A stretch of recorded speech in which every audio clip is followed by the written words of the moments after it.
Shalom and welcome to this edition of Revealing the Truth, where we cover the headlines, the heartlines, and biblical truth. I'm your host, Messianic Rabbi Eric Walker. Shame is debilitating. It ruins relationships, thwarts growth, and destroys hope. It can masquerade as various problems: guilt, envy, pride, resentment, but until you heal the core issue, freedom will remain out of reach. Dr. Mark Baker has received a PhD in clinical psychology, a master's degree in theology, as well as a certificate in psychodynamic psychotherapy. He serves as the executive director of the Levi Counseling Centers in Pasadena and Santa Monica, California. He's the author of several books, including Jesus, the Greatest Therapist Who Ever Lived, which has more than 2 million copies in print. We are very pleased and proud that he joins us on the second Friday of every month at the 12 o'clock hour to discuss his newest book, Overcoming Shame: Let Go of Others' Expectations and Embrace God's Acceptance. Dr. Mark Baker, welcome to your hour, Overcoming Shame Hour, here on Revealing the Truth. Thank you, Eric. It's always good to be with you. I look forward to our conversation. And I do as well. They are incredibly transparent because you and I share so many things in common: age, experience, parenthood, parenting. I just became a grandfather 2 weeks ago. Yes, congratulations. So thank you. And we have kind of the same view as to shame being at the core of many of our sin responses to life. Yes. Is at the core of I drown my shame with alcohol, I drown my shame with drugs, I drown my shame with pornography, I drown my shame with adultery, I drown my shame with suicide, or I end my shame with suicide. And so in your research, and you have extensive research, this has become a core of your practice, a core of your counseling and healing, is getting to the root of the shame. Right. We've been counseling people for decades here at the Levi Christian Counseling Center in Pasadena, and the psychology has gone through lots of theories over the years as to what causes people to act the way they do and where their problems come from. Freud got us started with ideas, and he was a man of his time, so he was helpful in some of the things that he had to say about what causes problems, but he was way off the mark on a lot of what he had to say, and that's because he was just getting psychology started. We've advanced the science now. We now believe that what creates health is good connection. We're fundamentally relational people. And what creates problems is brokenness in relationship. When relationships are broken, then we have problems. And the core emotion that signifies brokenness in relationship is shame. And I worked for decades trying to help people and using the best of modern psychology and our best understanding of what Scripture had to say about how people are, how humans are. And what we kept seeing is these good people, godly people, coming to us with brokenness in their relationships and their lives. And at the core, we found always there was shame, unaddressed, unhealed shame, sometimes from childhood traumas that never got addressed, sometimes from failed relationships, divorces. It can come from several places. But unless that shame is addressed, it will make its way out into your life. You can have an intimate relationship with God, and yet still dealing with hidden shame, and it'll cause you to act in ungodly ways. And we had to expose that shame, bring it out into the light, and it's difficult work. You can't just tell people, hey, you have a problem with shame, you need to address that. We need help. You and I need each other to heal. And as we're vulnerable and able to confess the truth about ourselves and bring out these areas of brokenness, we have found that there are powerful ways to heal that shame and allow people to have a pure heart when they approach God and approach others. Shame blocks that purity of heart, and we don't even know it often. We think oftentimes, what I've found is some of the most damaging self-righteous behavior in the church, where people think they're doing the right thing, they don't see that it's driven by unhealed shame that's causing them to act in self-righteous ways, not righteous ways. You and I know righteousness really just means right relationship with God and with each other. It doesn't mean that you're spiritually better than others. Right. And shame causes us to need not just to be spiritual, but to be super spiritual. Cause us to use our religion as a way to make us feel superior to others, and then so unattractive. It's what Jesus was so upset about when he saw religious people acting in self-righteous ways. He didn't have the word for it. He would say, but he was pointing his finger at it. Look, you've got hidden shame that's causing you to use your religion in such ungodly ways. And he would get so angry seeing that in the church. So yes, it's become our understanding that we need to root this out when we see it. We need to name it, and we need, with humility, to address it so that we can heal this and be the light in the world that we're called to be. You know, there was a point in time in our country's history where respect, dignity, manners, understanding rank, authority, and showing respect for that authority was something that we were raised to do. Right. We felt it was part of the moral compass was to extend respect to those that were worthy of respect. Not in the military sense where you saluted an officer, but you didn't talk back. Right. You were not disrespectful. In today's environment, and this starts at the top of the leadership of our country, is out of the White House, and this is not a political discussion about Right. policy. It's a discussion about personality. And we have a president that has harnessed the power of shame. Yes. And his tweets Right. harness, they are 160 characters designed to be laser sharp in a mode of attack that exposes a weak point or an attribute that he can then use to shame the individual. Yeah, it's unfortunate. I think what we have now in Trump is it's sort of the zeitgeist of our culture. He's a caricature of our culture, and it's unfortunate that he conducts himself in that way. I mean, most of the people that I know that like Trump would say if he would just stop tweeting, if he would just stop shaming people, is really what you and I would say, then he probably would get reelected. But there's this toxic way that he calls people's names. He'll pick out a flaw with this laser sharp, almost brilliant ability to let's pick on the flaw that humiliates that person the most, and then that's how I'm going to call or refer to them by that humiliating term. And I think it's very unfortunate. It is powerful, and there are people who feel, particularly, I would say that the people who really like him, they feel that they've got in him a bully who's going to beat up on all the other bullies who've been beating up on them. Right. And I would say at least the people I talk to, I don't know that they actually really admire the way he speaks about women or his character, but they do feel safer because they're standing in the shadow of this bully who's going to go out and bully people who've been bullying them politically.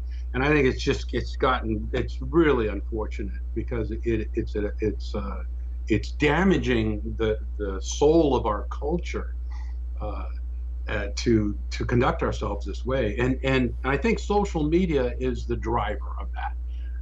Trump, I believe, believes that he got in office because of his tweets, so he's not going to stop doing it because they're powerful. And social media, there's an anonymity to it that allows people to be shaming, because you'll say things to people in a tweet you'd never say to their face.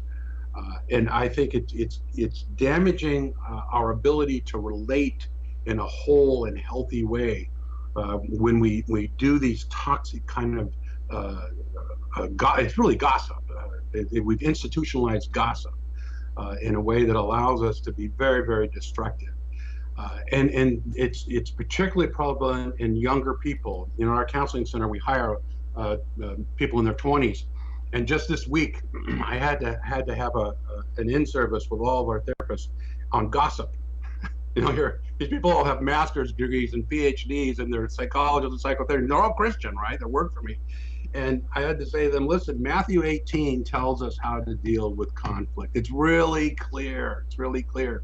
You go to the person one-on-one to their face and you say, hey, I don't like what's happened here. I'm uncomfortable. You've missed the mark. I'm a terror. You've tried to do something, and it feels to me like you've missed the mark. You and I need to speak to each other to our faces and see if we can resolve that. And only then, if that doesn't work, then you bring someone else with you and you say, hey, we don't seem to be able to resolve this. Let's sit together, reason together, and see if we can resolve the missing of the mark. And only then do you go to the institutional level and say, hey, there's this guy who's missing the mark and he's not listening to us. We need as a larger organization to decide what to do, and action can be taken. But you start recognizing the fundamental relational nature of all people. That's how we resolve sin. That's how we resolve conflict. We don't talk behind people's back. You don't say you don't tweet about someone when they've done something wrong. You go to that someone and you recognize the relational nature. Now that produces health. When I to your face say, hey, I'm uncomfortable with what happened. Help me understand where is this off the mark? And the whole goal there is the repair of relationship. That's the whole goal. It's not to be right. It's not really to shame the other person or point out their flaws. It's to repair brokenness between us and then with us and God. And I felt almost embarrassed that I would have to say this to a group of therapists, but because they're all relating virtually, they grew up for the last 10 years talking about people, and even when they're with each other, they're texting each other in their own presence, right? It's become a part of our culture to not be fundamentally relational in a whole, healthy, emotional and spiritual way. And I think we've got a battle on our hands, because now it's at the highest level. Our president is saying, well, this is how we're all doing it. We're going to shame each other, pick out a flaw and humiliate you for it. And I'm not going to resolve it with you face to face. I'm going to tweet about you and try to humiliate you, creating a culture of shame. Shame is toxic. Shame is toxic. It prevents us from being the whole healthy people that God intends us to be, and we need to at least be able to name those things that we're doing that are tripping us up, that are pointing us in the wrong direction. I don't think that technology is bad. I use it all the time. We're using it right now. It's not a bad thing, but I think we need to recognize when it tempts us to be less than human in our relationships and in the way that we relate to each other. So we have a cultural, technological, a societal problem with shame that I think we need to address. We need to name it, and we need to address it. I agree with you. It's interesting from a biblical perspective. God has a pattern of giving the people a leader who is representative of a reflection of the heart of the nation. So as you take a look biblically, if the heart of the nation was idol worshipers, they got an idol worshiping king. If the heart of the nation was more inclined to God, then they got a more righteous king, one who was wanting to tear down the altars and the Asherah poles. As we take a look at the heart of America, there is a heart of dissension. There is a great division, and it is now we have gone into the response. There's been enough 2.5 years of attack. We're now having to choose a response, and there's been a tremendous amount of withdrawal. There's been the counter position to whatever we might feel is so cohesive, so strong, so unified in their attack that we've now withdrawn behind our own borders, boundaries, and barriers that we are no longer willing to confront because we don't, there's nothing we can say because it's not that they, and this is the problem we face in the Middle East, it's not that the group of people called Palestinians love Israel so much that they want the land of Israel. It's because they hate the Jews so much that they want them out of there. That's well, right. It's not that these politicians and these leaders who are spewing out these diatribes against Americans love America so much. They just hate Trump so much that their motivation is motivated out of hate. And so in that toxicity, which is exactly what happens, you either have to be, it's like working around hydrochloric acid all the time. Unless you are completely covered in a garment which is acid proof, if you even have a pinhole in that garment, it's going to burn through. You're going to feel the caustic nature. So the only way you can not get burned is to just, you don't go near it. You completely avoid it. You withdraw from it. You disengage completely from the narrative, which has now suppressed some great thinkers. It has now stifled some new thought processes, and it's such a culture of conflict and disagreement that shame has become weaponized. And the very thing that you and I hope to help people navigate and find the root cause and come to reconciliation and forgiveness and restoration and find a place to then begin the healing process, to open them up, to get to that wound, clean it back out, then allow it to heal slowly so that what's left is there's going to be a scar, some visible, but when I touch it, it doesn't hurt anymore because it's healed. Right? It's a little reminder that I had a period of time. I did have that in my life, and praise God, I can look at that and it no longer hurts. I've been delivered from it. But we're in this world now of communications that are so divisive that and so cutting that it is death by 1,000 cuts. And like 1,000 paper cuts. You're just sliced and nicked so much that you want to withdraw, which is incredibly unhealthy for anyone to go into this isolation stage for fear of persecution. And we're seeing it on the college campuses that voices are being stifled. So we now have the young new Copernicans coming up, bringing these new ideas and new thought processes that we want to encourage because we saw how we responded to Copernicus. Rejected him completely, and he was right. And yet he was ostracized and castigated for going against the common thought. Imagine today in that same environment that any new thinker is going to be squashed like a bug the moment they come out with some new approach or some new thought. Then all of a sudden we have reverted to a society that is full of censorship, full of oppression and persecution. I think that is a very serious problem that we're having, and we're having it on our college campuses. It's epidemic there. I have a therapist that works for me, and he's a professor at a local university.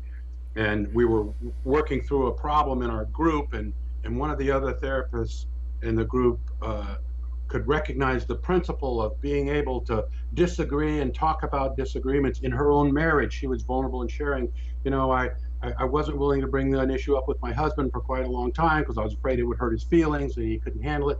And then I found out he wasn't willing to bring it up either for the same reason. We were treating each other like we're too fragile to deal with this issue. And when we brought it up, and we still don't agree on the issue, but when we brought it up, we felt so much respect for each other. And we feel like our marriage is stronger because we were able to dialogue and disagree and yet still love each other in the midst of our disagreement. And we feel like the cord has many strands here now, and we're stronger.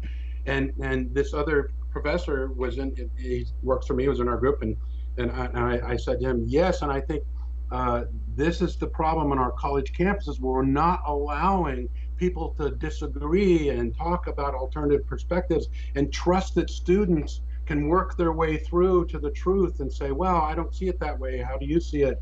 And this guy said to me, he said, well, I can see how that principle works for relationships, but I don't believe it works in institutions.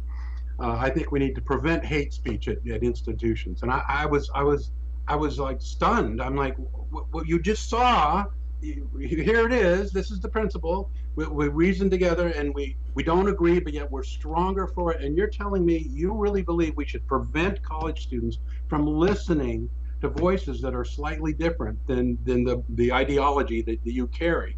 And I know who he was talking about. There was a conservative speaker who was uninvited to his college. He was going to come in and offer some conservative ideas. I know this speaker. He's not hateful. He doesn't advocate violence, but he's very conservative, right? And a conservative group invited him in, and then the institution uninvited him. They disinvited him, and he was justifying that. And I tried to get him to see, you know what you're doing? You're no longer encouraging people to believe that they're strong enough to work with ideas and work out relationship with people they disagree with. You're teaching our students that if someone disagrees with you, they're bad. They don't just disagree, they're a bad person. What you're doing, you're institutionalizing the shaming of people who differ from you. And this is much worse than any ideology that you guys are disagreeing about.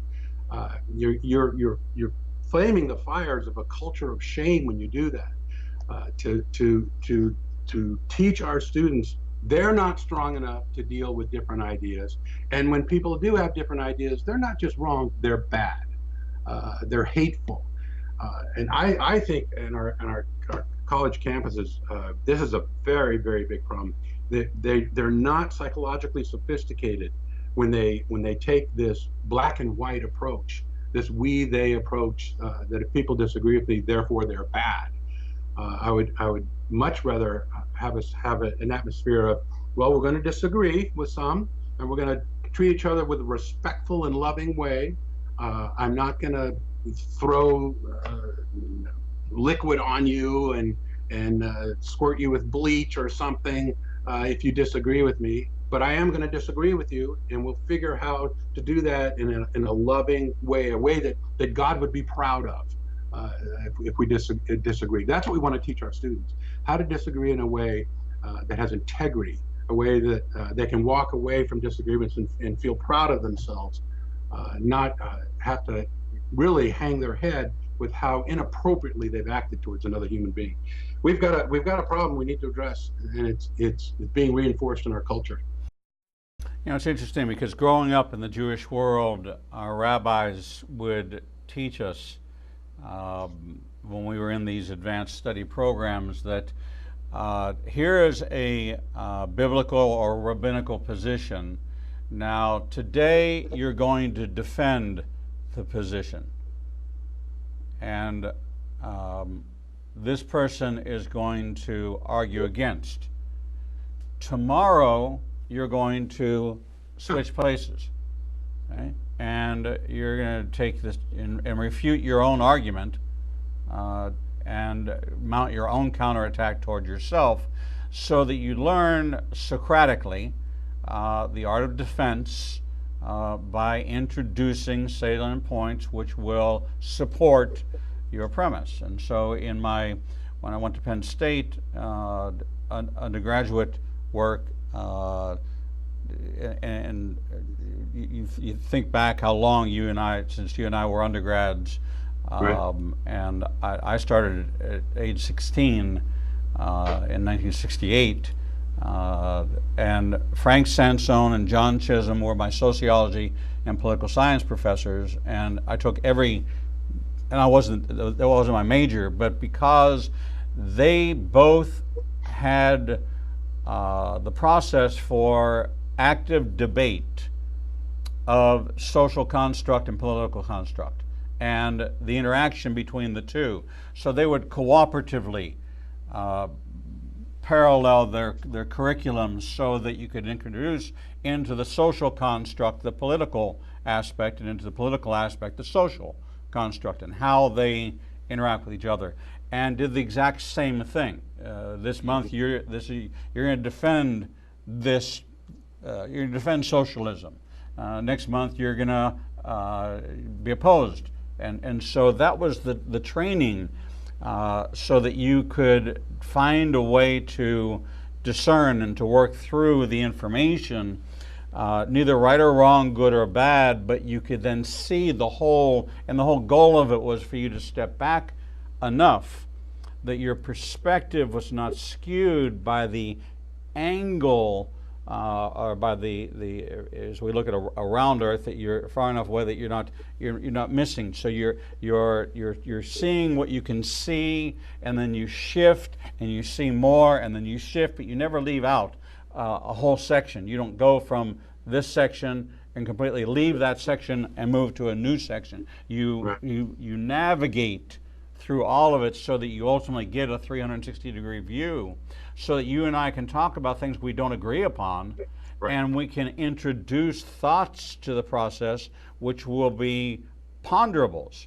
I walk away thinking about this topic and saying, you know, that's a perspective I did not previously had or considered before, but now I would consider it. And when we censor that, and we polarize and say that there are only two sides to an issue, we then become the religious, we become the prophets of Baal, the more religious spirit that exists, and there's only a right way and a wrong way. Sexual sin has been the universal product of that spirit of Baal for thousands of years. And we see it societally, that this is this new thing that from the Clinton White House, the redefinition of sex. I didn't have sex with the woman, so now this particular part of their activity is no longer considered to be a definition, and it's impactful because it shifts the balance of morality, it shifts the biblical narrative, and as believers we have a responsibility to adhere to a foundational truth that we are now being persecuted for, and labeled for and shamed for our belief in what we consider to be the incorruptible Word of God. And people are falling away because they can't stand up to the attack, and therefore they're becoming shamed for their faith, and it's causing the great falling away. We're talking with Dr. Mark Baker, author of Overcoming Shame, Let Go of Others' Expectations, and Embrace God's Acceptance. We're talking about how societally we have become a culture of shame. We have become a culture of shamers, and we have become victims of being shamed for our very belief system, our fundamental beliefs. So the question is going to be, when we return from break, is how do we respond? How can we respond, and how can we take back ground which is being taken from us at the hands of someone that does not have our best interest at heart, and listen to, and with a keen ear for the one that does have our best interest at heart, and determine who are we going to listen to and who are we going to believe.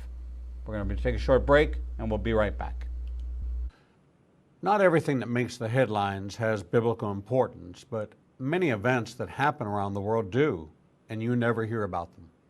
Igniting a Nation is pleased to teach Revealing Prophecy every Tuesday night at 7 p.m. at the Marriott 280 in Birmingham. We will cover worldwide events and insider information that will connect the dots of what's happening around the world with biblical prophecy.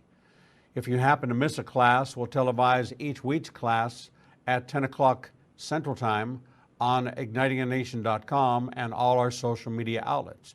Copies of the teachings will also be available to purchase on our website at www.ignitinganation.com.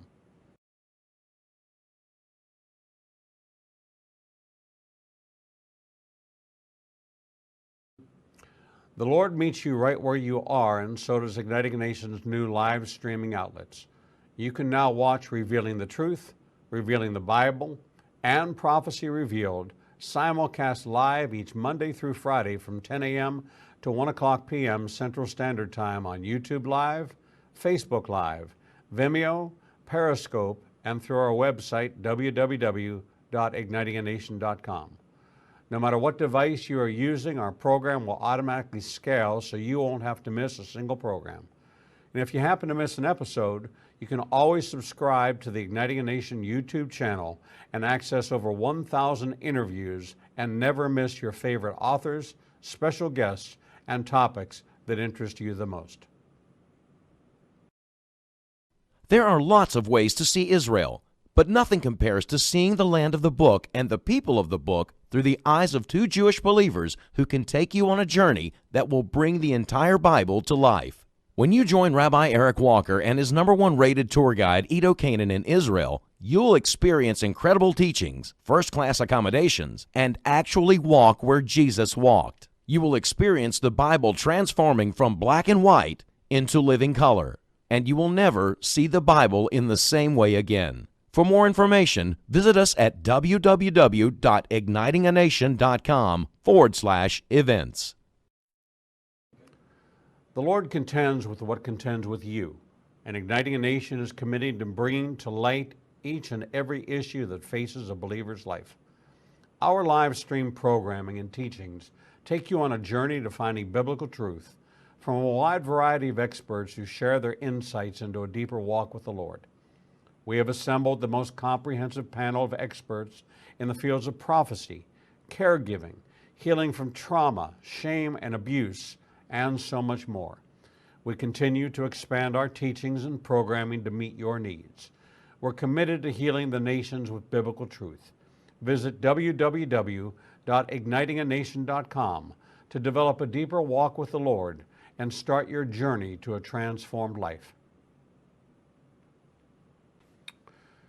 The Bible commands us to study to show ourselves approved, but most study using Bible study tools and not actually studying the Bible chapter and verse.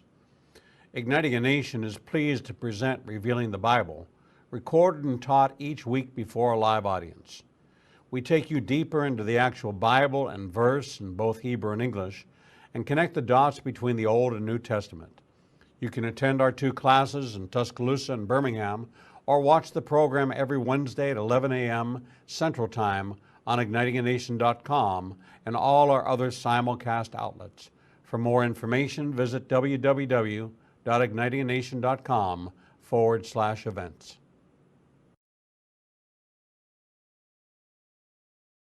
Shalom and welcome back to this edition of Revealing the Truth, where we cover the headlines, the heartlines, and biblical truth. I'm your host, Messianic Rabbi Eric Walker. And as we do on the second Friday of every month at the 12 o'clock hour, we meet with our very good friend, Dr. Mark Baker, talking about the subject of shame, overcoming shame. Dr. Mark Baker, welcome back to your edition of Revealing the Truth. Good to be with you as always. This is a very provocative topic because it does reflect on, it's a commentary on American society. It is a narrative that's, interesting enough, that's been reflected in the tables at the United Nations by opposing nations, by the Islamic nations, when the communists were in power, the former Soviet Union exhibited these kind of behaviors, calling down the capitalists and trying to shame the capitalists, and we had that same response back to the socialists and the communists, and that's still the kind of the narrative, that's kind of the playground for the condemnation. Now the floor of the Senate and the floor of the House are now starting to emulate that same kind of territorialism and holding my position at all costs by shattering your position. Right. That's my only point is to cast you down, to tear you down. Doesn't matter what, it's not issue based. No. It is strictly that you don't agree with me, therefore you are my enemy, and I've got to destroy you. And that's the weaponization of shame. So how do we, when we are bombarded with it from the Twitter account of our president to the social media, and I just had this happen, Independence Day. I put out a 4-minute video on why giving illegal aliens the right to vote was problematic to America and to the Constitution and the very foundation of the American way. Right. And I got thousands of views and responses, but there was one person that would not relent. They wouldn't budge. They would not. It was. You know, they're saying they can't vote in a federal election. Well, you know, I went to the polls, and on the presidential poll there was also local and county and state issues on the same ballot. You just flipped it over, and there were all these other issues. So if I get the right to vote at the local level, they didn't say to me, well, you can only fill out Section C. They gave me a ballot, and you voted on the whole ballot. And so my point to him is that if you give me voting rights, they're not restrictive. There's no such thing as a restrictive voting right that says you can only vote on a sanctuary city item. It's not the way it works. San Francisco is a sanctuary city. You go to the polls during the presidential election in San Francisco, they might have some San Francisco County or whatever county it's called issues and some city issues and some state California issues, but they have the presidential issues. So there's no, and so that was my point, is that if you open up the door to it, if you can vote in one election, you can vote in all elections. And this person just, then finally it was, you Jewish, and all of a sudden it was you and you people, and I just said to him, I said, okay, well, apparently we've now gotten down to the point that you will just be opposed to any reason and will attack me for my blood type, for my bloodline. So we're going to end this discussion. Thank you very much. And so I silenced him. And I gave him plenty of, and I said, I don't want to be a silencer. I don't want to be somebody who's a disengager. But you've now gotten to the point where you're trying to shame me. And this is a logical discussion to open up a logical narrative for people to understand the import of this agenda that's out there. And I saw it. So how can we, as believers, number one, how can we respond to this overwhelming, this pervasive tactic? And it's not strategic, it is tactical. I think we really have to identify the issue so that we can respond. And I was made to think of a statement that Margaret Thatcher said years ago. She said, I always know when my opponent starts to attack me personally that he's lost any rational footing for his argument. So it's not new in politics for people to do that. They try to debate, and then when it deteriorates to personal attacks, now you know the person doesn't have an argument. It's gotten personal. The problem for us is it starts personal. It doesn't just degenerate to that. Like you said, in our House and in Senate and on the political scene, it's personality politics now. So politics of personality, not of ideas, not of policies. We're attacked personally up front, and reaching across the aisle now. Well, that's a bad thing now. You know, Joe Biden's criticized for the fact that he tried to reach across the aisle in the past and tried to work with people he knew to be different from him, and now that's become a very, very negative thing. This is very dangerous. What that does is it crushes relationship. It crushes the very core of what we need to be, who we were created to be. We are fundamentally relational beings. And if we cannot recognize and honor that aspect of our nature, it's not going to go well for us as a culture, as a people. So we as believers of all people need to recognize that. What we don't want to do is be a part of that personality politics where we're shaming other people because they have a D or an R behind their name. They don't vote the same way we do, therefore they're bad. We have to engage people with respect in all of our disagreements.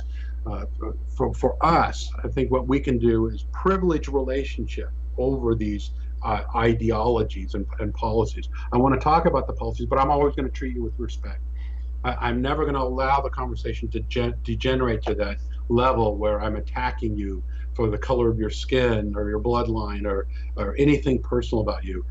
I want us to feel like when we're done with this conversation, I want us to be able to say, well, I'm glad we talked about that. You know, not I wish we never brought it up.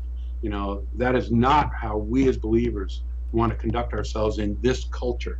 And you're going to look different when you do that. You're going to stand out. If you want to have a witness, just do that. You don't even have to talk about scripture. You don't even talk about Jesus. Just conduct yourself in that respectful way, and people will see you something different about you. How can you act respectfully towards someone who disagrees with you? I have another guy who works for me who's also a professor, and he was teaching this cultural class, and he said, well, I try to communicate respect for all different ideas, and he said something like, I'm going to welcome, or I would welcome what's the term, the white nationalist? What's the worst? The extreme right. I would welcome into my class and can treat him with love, you know. And I thought, well, you're a better man than I am. I don't know if I could do that, but I admire your idea. I want to treat people with love, even if I find their ideas abhorrent. And I would say that I disagree with you, but I'm not going to treat you as anyone less than someone who's created in the image of God. So I think that's our task. How is it that we have values, we have beliefs? I'm unapologetically a Christian man. I'm unapologetically that, and I want to communicate that, but I do that in a way that communicates respect and love towards people I disagree with.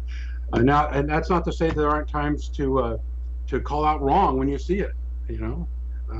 But how we do that never forgets the relational nature of human beings. I believe there's a time for punishment, there's a time for retribution, but that's different from revenge and hatred. Those are different.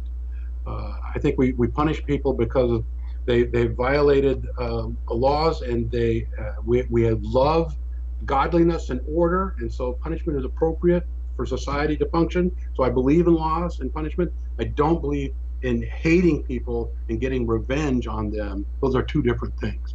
And so we need to walk that line where I believe in right and wrong. I believe in punishment. I don't believe in treating people with hatred and revenge. I do believe there's retribution, and there's a godly way we need to conduct ourselves as a society. But I don't have to be a hateful person to believe those things. I can still be a loving person and believe in right and wrong. You know, it's interesting. We no longer teach at the church level that every human being is created in the image of God. And therefore, you are talking to an image bearer who is of the same image, created in the same image that you are. So Right. you are my image equal. You are my fundamental created equal, not greater than, not less than, created by the same Creator who has created us in their image, both male and female. And when you start with that fundamental truth and think about the fact that everything I say to you, there is a witness to, and that is the one who created us. So there's Right. always somebody listening in. And if I fundamentally believe that you are an image bearer and that what I say to you, I say to him, because he specifically created you. You weren't an accident. You were created by God. He is the creator. We are the creation. Then I might season my words just a little bit differently if I thought Yes. about the fact that I was talking to an image of God.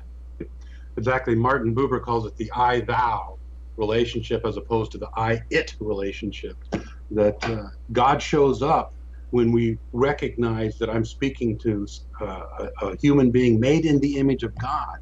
And they may be broken or they may have gotten off the path, but they're still created in the image of God. They're an image bearer.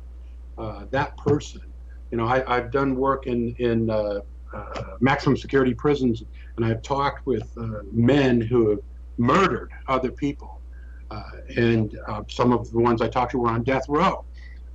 And it's very sobering to be in that atmosphere and to talk with someone who's done such horrible things. But I found even in that atmosphere, when I would talk to these guys, I would see the image of God there. You can find your way to it. Now, I do think there are some who have been so damaged and maybe even neurologically damaged that they've lost the capacity for guilt, and that's a whole nother subject for us to delve into. But I've found many guys, even though they've done horrible things, once they recognized that they were loved by God, they could change and conduct themselves more accordingly to how they were created to be. I saw men become godly in a maximum security prison once they recognized, oh, wait, I'm in the image of God. I mean, God loves me. And that just completely changed how they conduct themselves.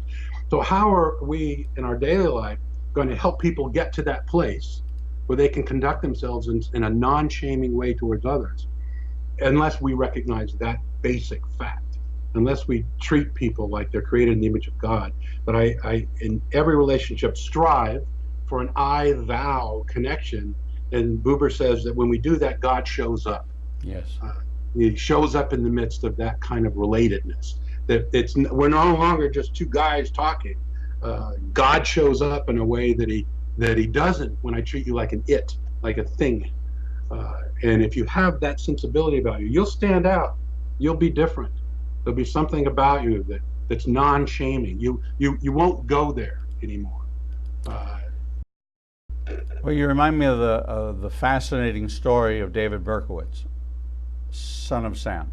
The son of Sam killings go back a lot of years, where a young Jewish man had a dog, and the dog spoke to him, telling him who he was to kill. And he went on a killing rampage. He was a serial killer. He was eventually caught, and his answer is because the dog told me what to do it. And so he went into the I forget how many consecutive life sentences without the possibility of parole. And so he's incarcerated in Austin, New York, and Sing Sing, maximum security prison. The story of Son of Sam comes out. The world knows about this Son of Sam, David Berkowitz, this Jewish kid that's literally demon possessed. The dog talks to him.